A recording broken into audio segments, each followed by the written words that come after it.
tapão no peito, né, Fabinho? Ali é o momento que você quer desabafar com alguém ali, já tinha que aproveitar essa oportunidade, né, Zé? Mas como é que foi? Como é que se deu o Palmeiras é grande, Zé? O engraçado é que quando eu falo bate no peito da pessoa que tá do seu lado, do meu lado tá o Paulo Nobre. Eu tava doido pra... Você pulou ele. Eu bati forte no peito do Alexandre, que eu passei. No Paroímpa, vamos no diretor, né? Isso. Mas esse momento, eu acho que o Fábio Luciano, o Fábio Santos, eles tiveram também o perfil de líderes, né, dentro do vestiário e nos clubes que eles passaram. Então aí foi mais um momento que o treinador fala e depois ele passa para alguém falar ou para o capitão. Então, como o treinador... Quem que era o treinador ali? O Oswaldo Oliveira. Ele me escolheu como capitão. Então, no momento ali do ambiente do vestiário, você começa a perceber muitas coisas, né? Então, foi 2015 o ano que o Palmeiras fez muitas contratações. Eu acho que 90%, quase 80% novas contratações, jogadores novos ali para iniciar uma temporada. Sim. Então ali foi um momento de encorajar os jogadores ali, de reconhecer que o Palmeiras o ano passado vivenciou uma fase muito ruim, mas é um clube que tem uma história muito grande. Então o bate no peito era para mostrar para os meus companheiros, mostrar para a gente que a gente estava entrando para aquela competição paulista, para o campeonato, para entrar para a história do clube. Você caiu nas graças do torcedor do Palmeiras rápido e essa demonstração aí acabou contribuindo para que isso se acelerasse? Eu caí na graça dos torcedores palmeirenses rápido, mas de início teve uma desconfiança, de início. Depois que eu cheguei no clube, até antes de chegar, quando eu fui anunciado, o Palmeiras, Paulo Nobre reformulou a diretoria, Cícero gerente, Alexandre diretor, e eu fui uma das primeiras contratações. Só que o anúncio, né, dele, da renovação, Palmeiras 2015 vai renovar. Aí, a primeira contratação, uma das primeiras, Zé Roberto com 40 anos. O que eu recebi de mensagem, pô...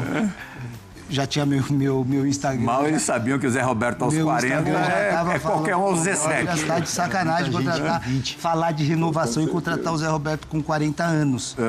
Aí entra aquela questão que no início do programa você falou, sobre bagagem. Eu acho que quando você carrega dentro da sua carreira, dentro da tua bagagem, coisas que às vezes as pessoas não sabem, mas passaram a saber, que idade para mim era só um número. Porque quando eu chego no Palmeiras, eu chego com os resultados. Sim. De ter disputado o Campeonato Brasileiro com 40 anos, ter sido eleito o melhor lateral do campeonato. Bola de prata. Com 40 anos jogando de lateral, então esse foi o resultado com que eu fosse contratado pelo Palmeiras. Não cheguei com nome. E isso fez toda a diferença, porque quando eu chego no clube de baixo, tendo já essa liderança, eu acho que o bate no peito inflamou o vestiário, e eu acho que o maior exemplo não é você carregar uma faixa de capitão. Pelo menos para mim, o maior exemplo é o teu dia a dia, é aquilo que você fala e faz. E isso inflamou o vestiário e mudou a mentalidade de muitos jogadores. Como o Palmeiras estava na draga naquele tempo, eu lembro que os rivais meio que deram uma chacoteada naquilo, né? Virou meio que um meme de graça de tiração de sarro ao palmeirense, que depois, no mesmo ano, como em 2015, o Palmeiras já conquista um título expressivo da Copa do Brasil, que a gente vai falar daqui a pouquinho, aí mudou a forma de ver essa pré-eleição. Mas isso que o Zé falou é interessante. Quando um jogador chega em um clube, né? Óbvio que ele já chega com aquele olhar, tô indo para um Palmeiras, a gente sabe da grandeza do Palmeiras, mas mais aquele momento, o Palmeiras estava num momento de dificuldade, tinha brigado pelo rebaixamento, E é mais nesse sentido mesmo. Cara, tu tá vindo para um Palmeiras e o Palmeiras é grande, para passar isso pro jogador. E essa identificação que o Zé teve com o torcedor, eu acho que passa muito por isso também, que o torcedor precisava escutar isso. Que às vezes o próprio torcedor tava falando, puta, será que o Palmeiras é grande ou não é?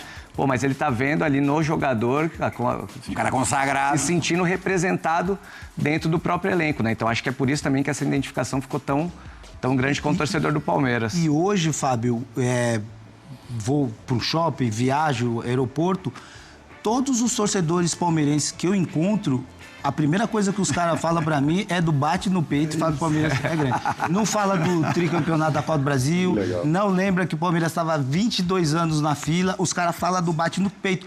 Então, isso mostra que, além de ter inflamado o vestiário, eu, através dessa atitude, eu fiz com que os torcedores palmeirenses voltassem a torcer pelo clube e acreditar que o clube poderia voltar a ser grande de novo. E é uma mudança de pensamento também, né, Pedro? Que é importante em alguns momentos, né? Mentalidade. É isso.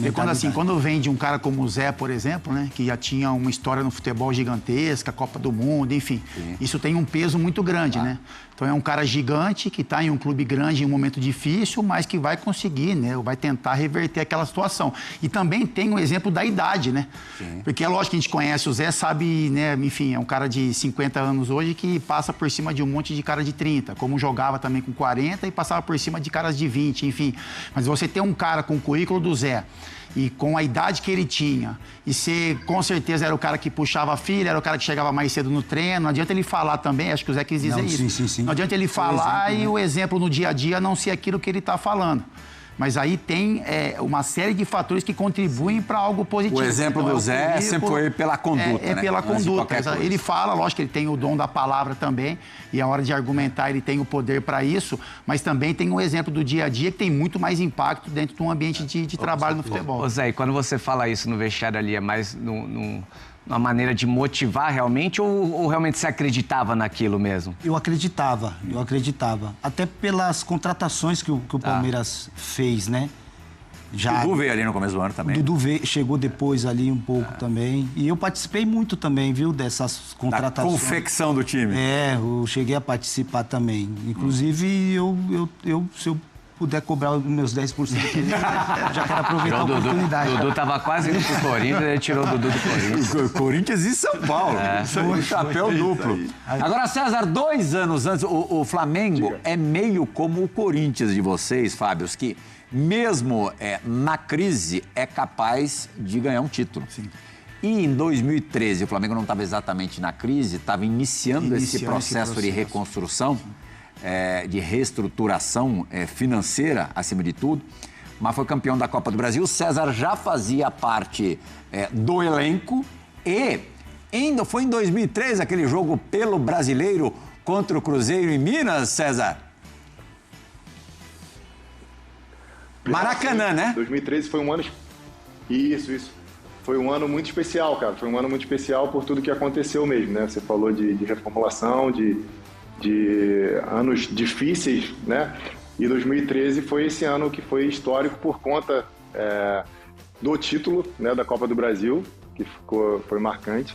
E esse jogo aí que tá passando aí no telão foi o último jogo do ano, né? E o Cruzeiro foi campeão brasileiro de 2013 e a gente foi campeão da Copa do Brasil. Era o jogo de entrega de faixas. Teoricamente, a gente já tinha livrado o Flamengo do rebaixamento, porque era um ano, para você ver, assim, a gente não estava tão bem e estava brigando ali só para manter o clube na Série A, que era o objetivo principal naquele momento, e já teoricamente tinha garantido, só que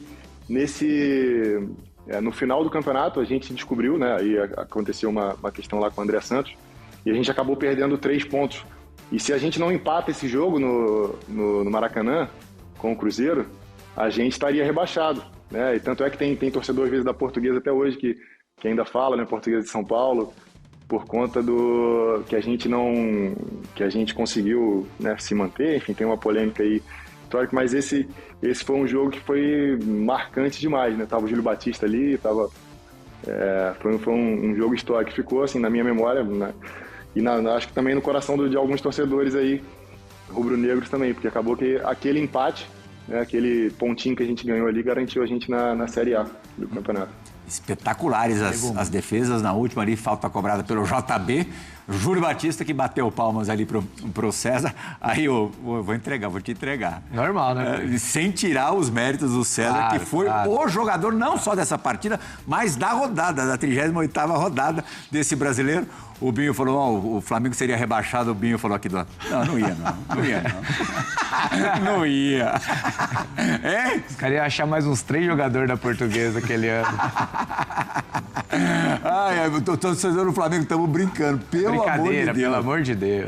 Você vê o momento do clube, né, Plirra? Que é um momento de organização, mas assim, é um time que é campeão da Copa do Brasil, isso mostra o tamanho do clube, né, da instituição, porque, por exemplo, o Flamengo é campeão em 2009 brasileiro, mas tinha muita coisa errada ali, né? Tem uma capacidade de elenco, contratações importantes, mas com relação à organização, o Flamengo tinha muitos problemas. Mas aí o Flamengo é campeão da Copa do Brasil e, ao mesmo tempo, briga pelo rebaixamento, né?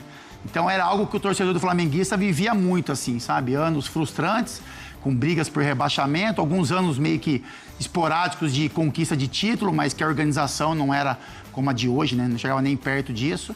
E aí o que mostra, né, esse poder de organização que o clube teve. César, quando é que você sentiu que essa reestruturação de fato aconteceria? Teve um momento assim que você percebeu que o negócio era sério?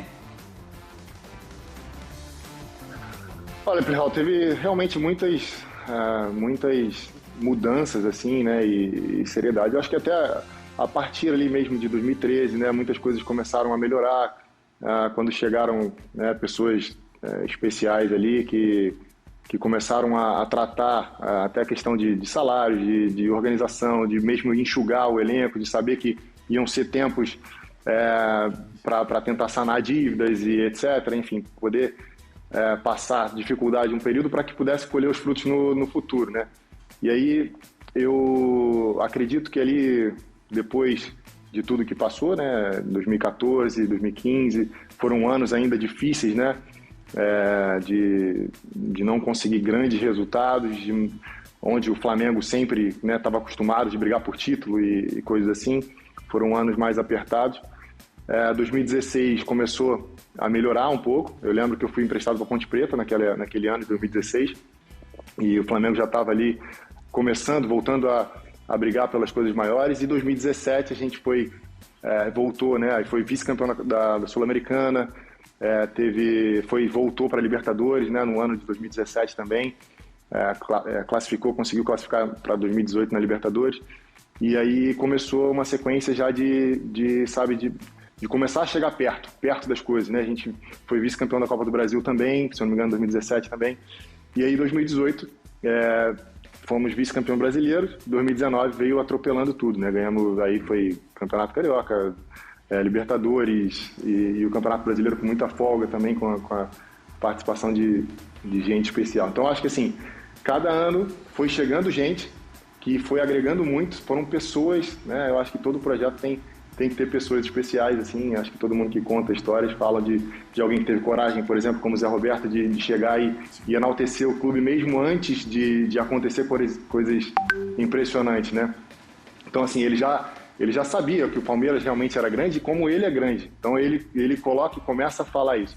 E ali chegaram pessoas que, para mim, são referências. O Diego, por exemplo, como capitão, né, já desde 2016 que ele chegou, 2016, 2017, depois teve o Jorge Jesus em 2019, Felipe Luiz, pessoas assim que agregaram e que traziam uma confiança, uma fé, né, também assim, e trazia a bagagem da história, né, por trás para dar convicção para os jogadores, trazer todo mundo a lutar por um objetivo comum. Então, eu acho que todo esse processo, né, os anos se passando, foram com paciência, depois foram colhendo os frutos, né, e frutos maravilhosos que permanecem até hoje, inclusive, né, já está em mais uma final da Libertadores, mais uma disputa de título, e eu acredito aí que o Flamengo vai ser campeão. Daqui a pouquinho a gente vai fazer a projeção aí dessa final do dia 29. Você jogou com o Ceará no Galo? Joguei.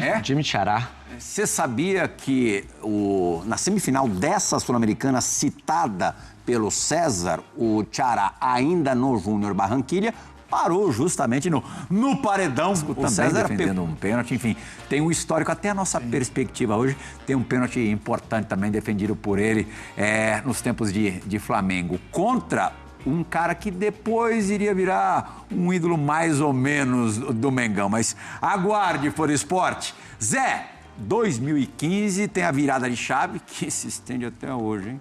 10 anos de Palmeiras, hein? Hein, família? Que ele foi um dos culpados. Isso é o coração dele apertado. Gestorzão. Estende até hoje. Estende até hoje. Gestorzão, nosso irmão Fernando Praz. Zé e Dudu são muito culpados. Aquele título da Copa do Brasil é mesmo um marco na história do Palmeiras, né? Com certeza, poxa. Eu acho que é muito por conta da gestão, da estrutura e identidade renovadas. Eu acho que isso fez toda a diferença. Porque para chegar no segundo semestre, né, ali de 2015, primeiro chegamos na final com o Santos. Sim. E o segundo a gente volta a jogar com o Santos. E de novo decidido em pênalti. Só que essa final que a gente joga com o Santos, a gente chega como tipo, o Santos vai atropelar o Palmeiras, porque o Santos estava num momento muito melhor que o Palmeiras e tinha vencido o Campeonato Paulista, né? Então, essa fase que a gente chega na final, antes a gente passou por uns percalços ali na competição, que chegou um momento que o Palmeiras estava brigando para não cair no Paulista. E aí vira a chave. No Paulista ou no Brasileiro? Para cair foi no Paulista. Chega na final e aí no Brasileiro, no início do Brasileiro, já no 2016, foi o discurso do Cuca, né? Sim. Que o Palmeiras, na fase ruim, que perdeu o campeonato e que... Aí era Marcelo Oliveira ainda, né? Isso. Depois que... Cuca 16, né? 16, Cuca 16. Depois que ele chega com o discurso que o Palmeiras a rivalidade ia ser campeão. gostosa, Ricardo Oliveira e Fernando Praz. A gente já brincou tanto com o até uma Praz, máscara do Ricardo Oliveira. Você ficou com medo quando o Praz foi bater esse pênalti, Zé? Não, porque o Praz era o nosso um dos melhores batedores. Treinava muito, né, o Praz. Eu ficava com medo quando ele tinha que defender, né, Zé? Fazer a trairagem. Te amo, Prazão! Treinava muito o Praz, tá doido. Que legal, Mérito que imagem bacana. Zé, você que já levantou tantas taças, tantos troféus, imagino que essa ali na tua galeria, eu sei que você tem a réplica dos troféus mais importantes. Tem essa Copa do Brasil na tua casa, não tem não? Tem. Essa Copa do Brasil... Haja prateleira, hein, Zé? Esses 2 últimos títulos da minha carreira pelo Palmeiras, eu até considero um dos títulos mais importantes, porque com 42, 41 anos, é difícil você conquistar... ter uma conquista importante como essas. O Zé é um fenômeno. É muito difícil. Não, e 16... começar, ele falou baixinho pra mim, pô, eu parei com 45, mas acho que dava mais um pouco. 43. 43. Pô, eu fui até 40. Você às vezes falou aqui baixinho pra mim, pô, cara, eu parei com 43, mas acho que dava daria mais 2 até aninhos. pra estar jogando eu parei até com agora. 33, cansado, e ele, pô, eu dava pra jogar até os 45, pelo menos. Mas é isso, né, cara? Um cara que venceu 16 tudo. é o primeiro ano que tem a briga direta aí, Se Palmeiras e botar ele pra jogar Flamengo. agora, ele tira onda. Não, se chamar ele pra Tira jogar onda. agora, ele tá dentro. Essa final aí. Eu fui pra Kings League, tá? Os caras estavam soltando o rei, eu saí fora. Joguei um Gostou do jogo negócio lá, Zé? Kings League, pô. Você gostou? Eu gostei de assistir, jogar. Muito contato. Mas é outro jogo. É outro jogo, cara. É outra dinâmica. A gente Botarem tiozão os caras lá. Kings League no campo também, eles vão sofrer, Não, né? sim, Zé? sim. E tiozão nada, tá bem pra caramba. Zé.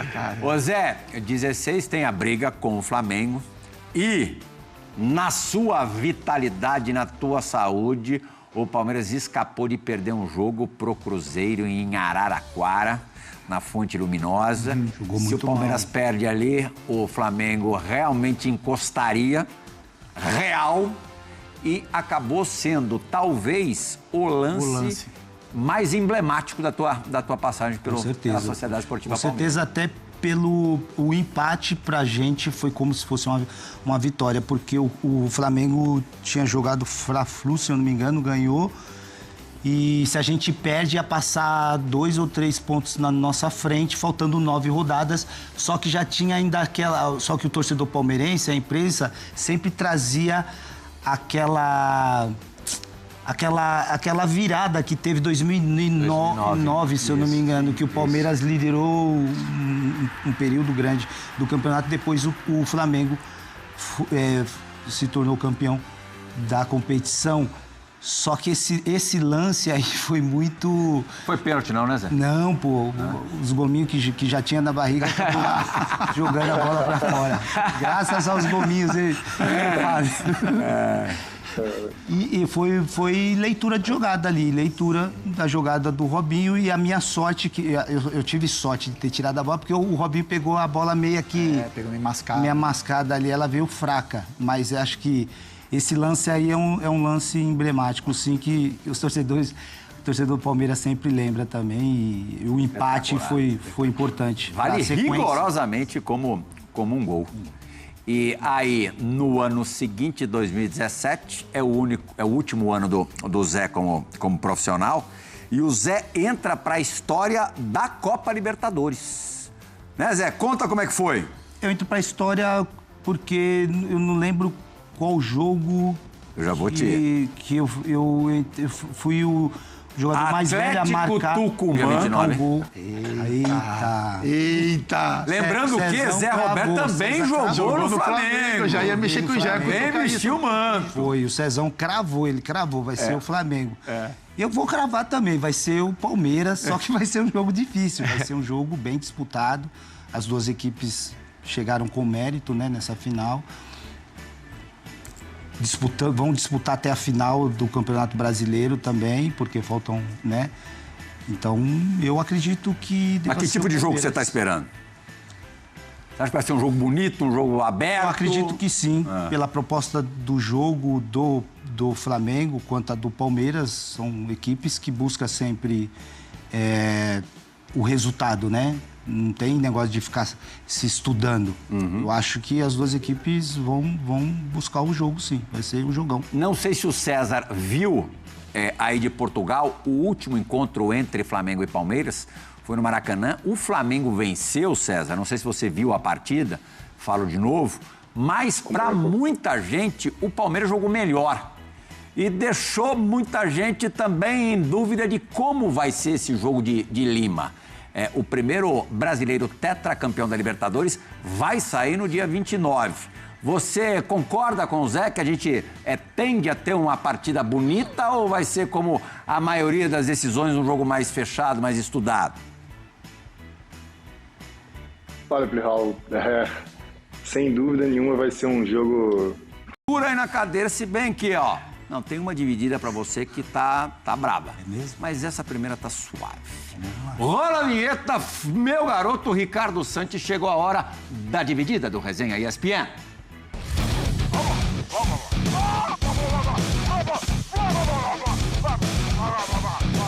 Cara, que prazer enorme poder estar aqui participando com vocês. E para falar um pouquinho desse cara fantástico que está aí, que é o Zé Roberto, uma lenda do esporte, do futebol. E eu tive o prazer de, durante 2 anos ali, poder estar ao lado dele nos gramados. Então, para mim é um motivo de muito orgulho, um aprendizado gigantesco viver com esse cara. E sempre que isso acontecia, que o Zé falava, né, não era sempre, mas às vezes que ele falava, às vezes nós jogadores entrávamos em campo ali, naqueles últimos piquezinhos, aquela última resenha, falava, caramba, o Zé mexe, né? Quando ele fala ali é diferente. Então a gente sentia realmente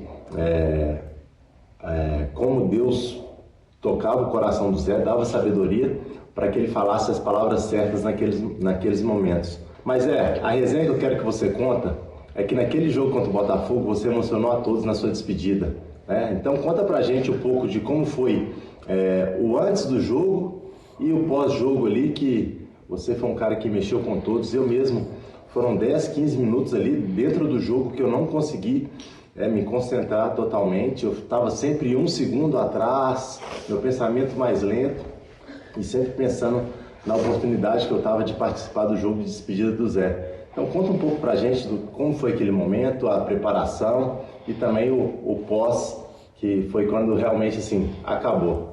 E agora? Moisés. Você mexeu com o coração do time antes do jogo, hein? Hã? Antes de mexer o coração de vocês ou deles, o meu já tava. Você é doido. E, primeiramente, poxa, mandar um abraço, Moisés. Obrigado aí pelo recado. Cara, quando tomei a decisão de parar, eu já estava preparado. Quando eu tomei a decisão de parar de jogar, eu já estava preparado. E aí, só foi muito difícil quando chegou o dia de parar, que foi o último jogo da minha carreira, só que durante a semana eu estava vivenciando a cada dia como se fosse o primeiro. Chegava para treinar sempre 1 hora antes, eu sempre cheguei para treinar 1 hora antes. Nessa semana eu chegava a 2. Sim. Porque eu queria... Metódico ao extremo. Para vivenciar aquele momento, para estar com as pessoas, sair do clube mais tarde. E aí, quando chegou o dia da concentração, o jogo foi segunda noite, domingo, nesses dias eu não consegui nem dormir, eu nem dormi, porque passa muito filme, passa um filme na tua cabeça. Pô, tô encerrando minha carreira, vou parar de jogar. Uma coisa que a gente fez desde criança e vai chegar o momento, então lidar com esse momento, com esse dia, foi muito difícil. Por isso que o Moisés falou que o discurso ali, nem eu quase aguentei subir as escadas para ir pro campo, porque passa um filme e basicamente eu falei para os meus companheiros aproveitarem a oportunidade de ser o jogador, porque a carreira ela passa muito rápido. Joguei até os 43, mas minha carreira passou rápido. A gente tá vendo ali nas imagens alguns jogadores que já se despediram, né? Você vive o próprio Moisés... o Felipe Melo ali apareceu também na última imagem. Todos eles, já como você, se aposentaram, penduraram as chuteiras. Você que ainda está em atividade, meu amigo César, vai ouvir agora uma história contada por quem parou há pouco tempo. Precocemente poderia ter jogado mais, infelizmente a questão física impediu, mas ele segue representando muito bem o Flamengo hoje na comissão técnica do Felipe Luiz. Rodrigo Caio! Venha! Grande Pirral, que prazer estar falando com você novamente, meu amigo. Deixo aqui um grande abraço para você, para todo o pessoal aí da bancada. Tô sabendo que hoje vocês estão recebendo um cara muito especial, grande Cezão, um grande amigo. Você sabe do respeito, do carinho que eu tenho por você, por toda a tua família, meu amigo. Desejo aí todo o sucesso do mundo sempre para você, porque você merece. Quero que você conte aí um pouco daquela história em 2011, cara, quando a gente se enfrentou, eu pelo São Paulo e você pelo Flamengo na Taça São Paulo. A gente sabia que naquele momento quem saísse vencedor daquele jogo provavelmente seria campeão. E também um pouco aí das nossas histórias, cara, de 2019, grandes momentos vividos, não só dentro de campo, mas toda aquela parceria, toda aquela amizade fora de campo também. Conta aí um pouco pra rapaziada que, sem dúvida, são histórias maravilhosas. Valeu, meu amigo. Deus abençoe sempre a tua vida, a tua família. Você sabe que vocês moram no nosso coração, tá bom? Grande Rodrigo Caio. Então é isso. O encontro entre vocês na Copinha e 2019 mágico. Que fantástico, cara. Pô, o Rodrigo Caio, ele é uma referência gigantesca no futebol também, né? Eu tive a oportunidade, ele citou ali 2011, a gente ganhou de 1-0 na Taça São Paulo, Negueba jogava, eu lembro de momentos assim, né? A gente venceu, São Paulo tinha sido campeão, se eu não me engano, da última Taça São Paulo também, e então foi um jogão, um jogo equilibrado, e a gente conseguiu sair vencedor e depois, né, conquistou o título ali. Mas, cara, as histórias que eu tenho mais, assim, com o Rodrigo é de sempre ver esse cara trabalhando muito, se dedicando muito, né, e sendo realmente, ele era mesmo sem a braçadeira de capitão, ele era um capitão, né, ele era uma liderança pelo exemplo, assim como o Zé Roberto, né, falou e realmente, né, você vê na vida do Zé Roberto, assim, né, cada um com a sua história, mas ele era um cara que sempre se dedicava muito, cara, em tudo que ele fazia. Era um xerife mesmo, né? Ele entrava, por exemplo, nas oportunidades que ele tinha de estar dentro da área, ele era sempre forte, apesar de ele ser magro, assim, mas ele tinha muita força, muita explosão. Então, ele estava sempre brigando, né, e contribuindo muito com os times, né, cara? E depois, fora de campo, é um irmão, né? Que o futebol deu para mim, né? Também, e para tanta gente, né? Que tem o privilégio de compartilhar histórias com ele e que vai caminhar comigo aí, ó. Sempre que a gente tiver a oportunidade, mesmo estando distante, mas quando a gente se encontrar, sempre vai ser um irmão que eu vou ter o privilégio de caminhar junto. Viu, Zé? O titular em 2019... Obrigado pela mensagem, Rodrigo. Boa. E o capitão, na conquista da Libertadores de 2019, o bi do Flamengo, né? O goleiro era o Diego Alves, o titular da posição era o Diego Alves, mas no último jogo da primeira fase, o Flamengo ainda não estava classificado, ainda com o Abel Braga... Foi marcado nessas passagens. E esse foi um jogo, cara, que realmente foi muito difícil. A gente tinha que... pelo menos empatar ali o jogo, e a equipe do Peñarol era uma equipe forte também, e vinha sempre pressionando, também criando, apesar da gente normalmente, né, ter mais posse de bola, ter mais controle do jogo, mas esse foi um jogo muito equilibrado, e eu lembro que até o final ali do jogo a gente precisou segurar, né, para conseguir esse empatezinho suado e conseguir a classificação. Então, eu fico muito feliz também por, naquele ano mágico de grandes jogadores gigantescos, eu poder ter contribuído de alguma forma também. E esse foi um jogo marcante. Zé, falei que ia ter bucha pra você, não falei? Vai ter. Sério? E você vai ter que se ver agora com o Fábio Santos, sabe por quê? Por quê? Porque você mexeu com o filho dele. Eita. Pode rodar a segunda dividida do Zé Roberto, por favor, Eu sei, Zé, até fiquei nervoso agora. O que aconteceu? Fala, rapaziada do Resenha, Pirral, meu grande amigo, tudo bom? Ei, fiquei sabendo que vocês estão recebendo aí um fenômeno. Zé Roberto, fala comigo, Zé. Cara, que coisa boa. Pô, Zé, antes de tudo, cara, parabéns por tudo que você fez, né? Dentro do futebol e continua fazendo ainda. Pô, obrigado pelos aprendizados enquanto estivemos juntos no Palmeiras. Passo muitas coisas, histórias aqui pros meninos hoje, aqui no Primavera, da tua experiência. Então assim, meu irmão, muito obrigado, parabéns por tudo que você faz e vai fazer ainda, tá? Deixa eu falar, Zé, poucos sabem, mas aquele episódio lá do Roger Guedes, quando a gente pegou ele pra brincar com ele lá, alguns bateram um pouco mais forte. Teve um pilar ali que tirou ele dentro da casinha lá da rouparia lá dos funcionários, né? Você lembra? Ele vai contar pra nós aí que foi. Valeu? Rapaziada, um abraço pra todos aí. Satisfação falar com vocês. Esperamos a visita de vocês aqui no Primavera, tá? Um abraço, fica com Deus. Grande Rafa, o Pilar responde pro Zé Roberto? Teve um grande pilar que tirou o cara do vestiário. Você que pegou o moleque na rouparia? Não, Não, é necessário. Ele tá doido. Eu já bem que tinha... Mas nunca vi na minha vida. Olha o Zé se escondendo. Olha o Zé se escondendo, gente. O Rafa, pô, tá doido. O Rafa, quando chegou no Palmeiras, me ajudou muito. Muito. A bater no Roger Guedes. Não. Referência, né? Aí o Guedes... O Fabinho gosta, é o filho dele, mas ele gosta. Zoei muito ele com isso aí, cara. Eu só estourei um ovo ali na cabeça dele, pô. Mas aí, depois que eu estourei o ovo, eu tô falando ali, ó, para, chega. Então eu olho e falo, chega. Mas não chegaram, não. Amarraram até o cara. Sabe o que aconteceu? Aí é que Caramba, velho. o Guedes... O Eduardo Batista tava se impondo ali. Reagir é pior. E ele falou, terminou o treino, ele falou, ninguém vai me pegar. Eu duvido que ele me pegue. Aí ele saiu correndo. Isso fez com que a rapaziada ficasse com raiva. Deu pra ver que o pessoal tava com raiva ali. Então ele, tipo, deu pra perceber, na linguagem do boleiro, ele meteu a mala. Tipo, ele meteu a mala, não quer Olha isso, passar. Então vamos pegar ele. E aí... Cara, como é que não fica bravo? A galera pegou ele diferente. Foi Até onde eu sei, ele...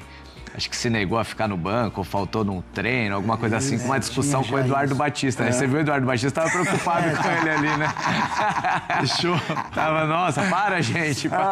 Vamos fechar o bloco. Só fazer uma observação, claro. Assim, que eu acho que vale a pena, né? Que a gente viu receber a mensagem do Rodrigo Caio e do Rafa também. Como é legal, né, cara, ter caras que têm uma história de sucesso no futebol e hoje estão compartilhando dentro de comissões técnicas, né? Sim, demais. Então, assim, foi uma ótima contratação do Flamengo, o Rodrigo Caio, nessa parceria com o Felipe Luiz. Anunciação aí não, viu? Não, e também o Rafa, né, que hoje está no Primavera, né, como auxiliar, algumas vezes como treinador, mas são um cara super do bem, caras que agregam realmente no dia a dia de trabalho, principalmente com a molecada. Então é isso, desejar sucesso a eles e outros também, né, que jogaram futebol e que hoje participam aí de comissões técnicas. Como o César é bonzinho, nunca fez mal a ninguém, a nossa segunda dividida para ele, na verdade, é um afago de alguém que disputava posição com ele. Olha como o cara é gente boa. Quem disputava a posição com ele, o adora. Não é isso, PV, meu amigo? César Bernardo, grande Cezão. Meu amigo, um prazer imenso estar falando de você hoje aqui. Cara que eu tive a oportunidade de acompanhar ali na base, né? Jogava junto com meu irmão, que também era goleiro. Então já acompanhava desde cedo a trajetória do Cezão. Um cara que dispensa comentário como ser humano, como goleiro. Com uma carreira brilhante. Fico muito orgulhoso quando eu vejo seus passos, Cezão, porque você merece. Essa família linda sua também, que você possa cada vez mais crescer na sua profissão. Tenha certeza que eu estou aqui torcendo por você e dizer que foi um prazer enorme conviver com você por vários anos, tá, meu amigo? Tudo de bom para você, um grande abraço, Deus abençoe. Tamo junto, meu amigo, valeu! Amém, meu irmão. A relação sempre foi amistosa assim, Paulo César? Vitor. Com certeza, o Paulo Vitor é um cara que ele é diferenciado mesmo. Ele desde quando a gente subia ali profissional, não só eu, né, mas os goleiros que estavam nessa transição, ele também sempre, de alguma maneira, ele foi era uma referência ali, né, ele também ele passou por isso também, né, de subir profissional e ali, então eu acho que ele tinha uma empatia um pouco melhor, talvez, com relação a isso. E a gente treinava, óbvio que, né, cada um queria ser, ganhar o seu espaço no sentido de trabalho, mas nunca com uma falta de respeito, pelo contrário, acho que ali, até aquele tempo em que a gente trabalhava junto, um ajudava o outro, porque ele sempre teve uma intensidade muito grande também nos treinamentos, né, e mantém até hoje, ele está jogando, deve estar com, não sei exatamente a idade dele, mas ele, né, já tem, eu acho que ele é 8'7", né, e ele está jogando, está fininho, né, sempre mantém esse trabalho, nível de trabalho, então era sempre muito bom. É sempre muito bom trabalhar com gente que gosta de trabalhar e que tem entusiasmo na posição, né? Ele vai aprendendo bastante com ele também. Show de bola. Temos mais 3 minutinhos. Valeu, PV. Valeu, PV. Mais 3 minutinhos de programa. Zé Roberto, César, que serão vividos no segundo bloco. A questão de equilíbrio já era, não vai dar tempo, mas a perspectiva do campo... Prepare-se, Fábio Santos, inclusive. A gente volta já.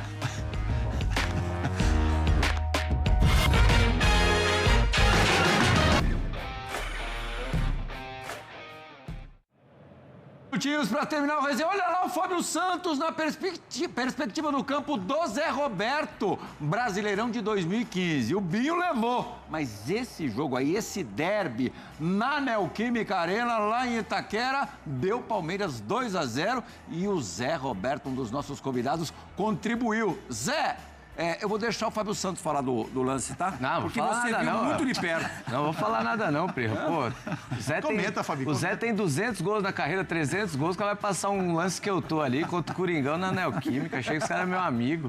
O gol em clássico, tem peso 2, não tem não, Zé? Tem, pô. Tem. Você lembrava desse gol, Zé? Lógico, pô, eu lembrava porque o Cuca nesse jogo me colocou pra jogar no meio de campo. O Moisés, eu acho que estava suspenso e eu joguei como segundo volante. Valdívia, cara. O Valdívia em cima de você, hein, Binho? Não, só o cruzamento. Calma aí. Grande momento. E para terminar o resenha, isso... 2 grandes momentos do César na mesma tarde no Maracanã. Contra o Santos, o Flamengo venceu aquela partida por 1-0, mas muito graças ao César. Pode colocar os lances no ar, pode colocar, Santi. César, você mesmo fala dessas 2 ocasiões em que o Gabriel Barbosa ficou frente a frente com você. Olha, esse era um jogo ainda que a gente brigava pelo título, né? Ainda tinha chance ali de ser campeão em 2018, né? E a gente venceu esse jogo por 1-0. Esse pênalti foi no final no finalzinho do jogo ali, devia ter uns 43, talvez. E a gente conseguiu garantir, ainda deixar acesa a chama do título ali, né? A esperança ainda de conseguir conquistar aquele título de 2018, né? Que ficou perto, mas aí sem manteve. Então, ou seja, foi um jogo espetacular. E o Gabigol, né, depois acabou vindo pra gente e no ano seguinte ele ajudou a gente a ser campeão brasileiro, né? É verdade, o resto é história fundamental. Escrita. O Gabigol, entre outras conquistas, em 2 títulos de Libertadores. Para tua felicidade, Zé Roberto, dessa vez o Gabigol não estará enfrentando o Palmeiras lá em Lima. Zé, obrigadíssimo, passa muito rápido, o tempo passa veloz demais no Resenha ESPN. César, foi ótimo tê-lo conosco, como eu disse no começo, mesmo assim, à distância. Foi demais. Obrigado, Binho. Tamo junto. Valeu, capitão, os grandes Fábios do Resenha ESPN. César, e o fã do esporte sabe, o Resenha ESPN volta na semana que vem. Tem resenha da rodada sempre às segundas-feiras e o Resenha ESPN com convidados especiais, sempre com primeira exibição às sextas. Tchau, gente. Valeu! Muito obrigado, um abraço, valeu, Deus abençoe. Tamo junto.